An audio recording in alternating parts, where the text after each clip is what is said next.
Once it happened the first time,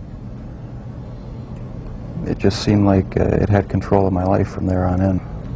Jeffrey Dahmer, le cannibale de Milwaukee, a suscité de nombreuses médiatisations par les médias, étant l'une des affaires les plus tristement célèbres de cannibalisme au monde. Aujourd'hui, je vais vous parler dans cette vidéo de l'histoire de Jeffrey Dahmer, entre son enfance, sa vie après, les débuts de ses meurtres, cannibalisme, et enfin son procès et la fin de sa vie. Jeffrey Dahmer est né le 21 mai 1960 à Milwaukee, dans le Wisconsin, et a eu une enfance qui semble normale, avec ses deux parents, pas tellement finalement, avec d'énormes disputes qui éclatent entre sa mère et son père. De plus, Jeffrey a une passion plutôt rare et loufoque, celle des animaux empaillés. À ses 18 ans, Jeffrey ayant fini le lycée et obtenu son diplôme d'études secondaires, il se lance dans le monde professionnel. Seul problème, il a du mal à conserver un emploi stable et commence à devenir un grand consommateur d'alcool. Il devient alcoolique. C'est aussi à ses 18 ans que le début des meurtres commence en juin 1978. Steven Hicks, un autostoppeur de 18 ans, est la première victime du tueur.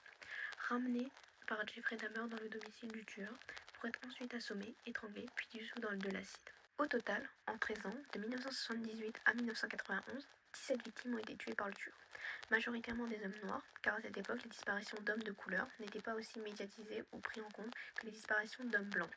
Jeffrey Dahmer, souffrant de nombreux problèmes de santé, ce qui n'excuse pas ses crimes bien sûr, et ses meurtres, voulant faire de ses victimes des esclaves dits sexuels.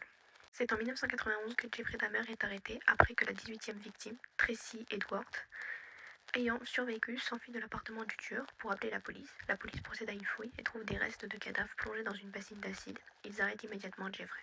Le procès durera 2 semaines, de janvier 1992 à février 1992.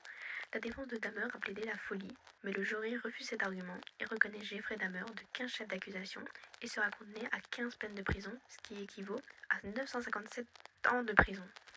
Jeffrey Dahmer sera poignardé le 28 mars 1994 par un détenu de la prison de Columbia Correctional Institution à Portage, dans le Wisconsin, aux États-Unis.